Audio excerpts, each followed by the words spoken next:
Olá, muito boa noite para você que nos acessa aqui pelo canal do YouTube da igreja, também pelo Instagram da Igreja Presbiteriana Filadélfia de Araraquara, pelo meu Instagram, ou ainda tem a oportunidade de nos acompanhar pela exposição que fazemos e faremos no grupo de WhatsApp da igreja. A todos vocês, muito boa noite, sejam bem-vindos, que a graça e a paz de nosso Senhor Jesus Cristo esteja sobre os nossos corações. Hoje é uma quinta-feira à noite, dia 7 de maio, e como tal, dia de estudo bíblico. Eu quero levá-lo então à exposição de 1 Coríntios capítulo 1, versículos 1, 2 e 3. Por que estamos estudando primeiro aos Coríntios? Porque as cartas de Paulo aos Coríntios, que é uma igreja, as cartas mostram a vida da igreja de Corinto e ela, em muita coisa, é muito parecida com a vida das nossas igrejas nos dias de hoje. Ok? Então, por isso, estudaremos primeiro aos Coríntios. Então, vamos lá. Lendo 1 Coríntios 1, 1 a 3, temos o seguinte a dizer: Paulo, chamado pela vontade de Deus para ser apóstolo de Jesus Cristo, e o irmão Sóstenes, segundo a igreja de Deus que está em Corinto, aos santificados em Cristo Jesus, chamados para ser santos, com todos os que em todo lugar invocam o nome de nosso Senhor Jesus Cristo, Senhor deles e nosso. Graça a vós outros e paz da parte de Deus, nosso Pai e do Senhor Jesus Cristo. Muito bem, queridos. Vamos à exposição. Primeiro, como é uma carta, essa carta tem que ter um autor. Se eu perguntasse para você quem é o autor da carta aos Coríntios, muito provavelmente você, tendo a possibilidade de responder, diria: ora, pastor, o versículo 1 já diz, é Paulo. Não. Me permitam corrigi-los. Quem já fez catecúmenos aqui na igreja faz ou fará lembrar-se-á agora, ou do que já foi falado, que, em termos de Bíblia, Deus sempre é o autor. Escrever é outra coisa. Então, a primeira carta do apóstolo Paulo aos Coríntios tem como autor Deus. Como escritor, sim, o apóstolo Paulo. Bom, qual é a data em que essa carta foi escrita?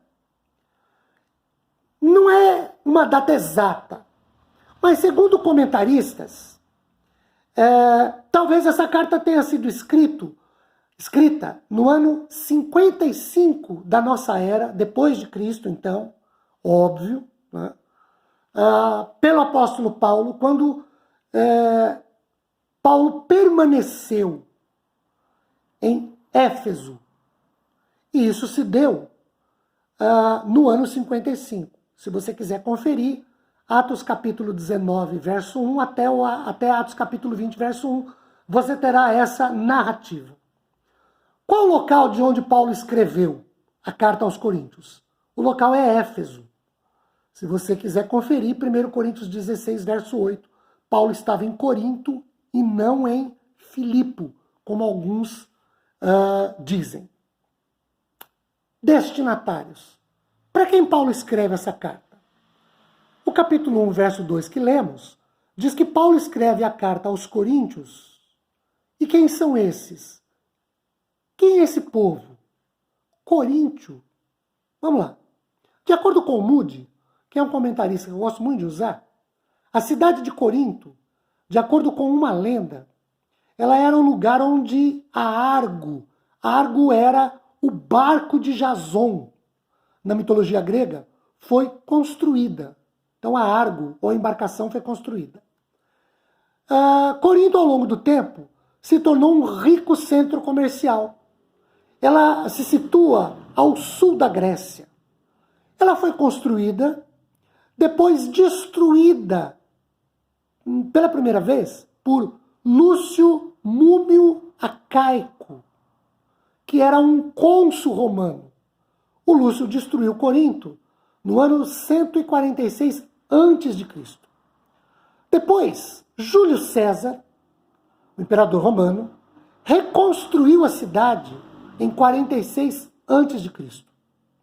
No ano 27 a.C., Corinto se tornou o centro administrativo da província romana, lá naquela região da Grécia. Se tornou também o ponto central do comércio entre o norte e o sul, entre o leste e o oeste. Porque continha uma população bastante heterogênea. Em Corinto moravam romanos, gregos e orientais. A cidade possuía o famoso templo de Afrodite, onde 1000 sacerdotisas, todas elas prostitutas, serviam, se disponibilizavam religiosamente para o templo, né? Elas trabalhavam como sacerdotisas, serviam como sacerdotisas no templo de Afrodite. Eram devotas e elas serviam a deusa Afrodite com rituais de depravação sexual. Corinto era uma cidade portuária e constava no seguinte: as sacerdotisas desciam até o porto, lá elas conquistavam os marinheiros ou os viajantes nas tavernas ou no próprio porto, subiam até o templo, porque o templo ficava no alto da cidade. Lá elas mantinham relações sexuais de frente à estátua. Essa era a celebração cultica dessas sacerdotisas, por isso elas eram todas prostitutas. Corinto ainda era uma cidade, por conta disso, luxuriante, efeminada, ostentadora e dissoluta do mundo antigo. Era um lugar de imoralidade excepcional e de licenciosidade aberta. Elas eram estimuladas pelo culto a Afrodite. Centenas de prostitutas, então, cuidavam dessa situação. Ainda, a cidade de Corinto, só para a gente ter uma noção da grandeza da cidade, tinha um teatro que comportava 18.000 pessoas sentadas. Mas, infelizmente, era uma cidade depravada. E a sua depravação era tão notória que o nome da cidade, de acordo com alguns comentaristas, tinha, na verdade, passado a fazer parte do vocabulário da língua grega. Quando alguém queria depreciar uma pessoa pela sua licenciosidade e leviandade, principalmente, ela usava a palavra corintianizar. Essa pessoa, ela é uma corintianizada. Era assim que se chamava ou queria se defamar alguém. Mas e a igreja? Quando a igreja de Corinto surgiu?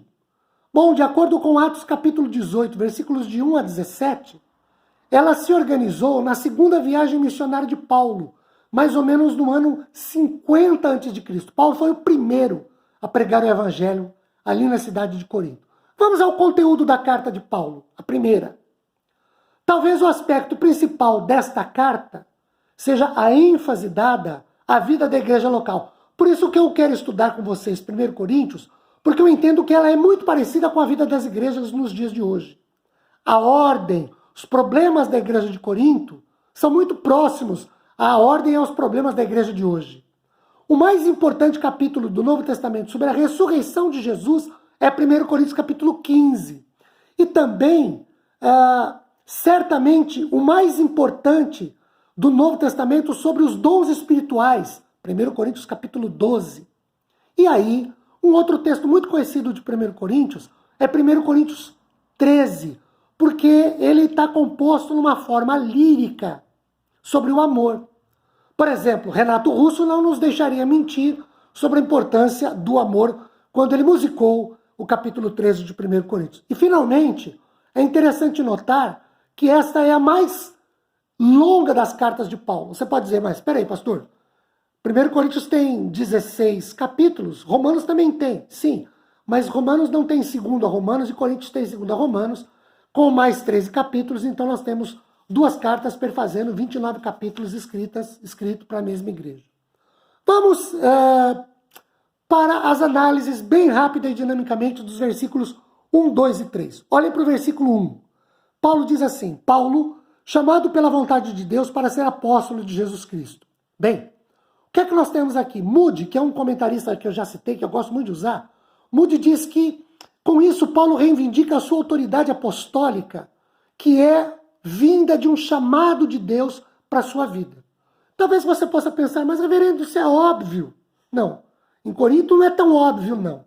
Paulo tem o seu ministério questionado, porque ele não é como Pedro, João, Tiago, que os coríntios entendiam que Jesus mesmo tinha chamado. Paulo também foi.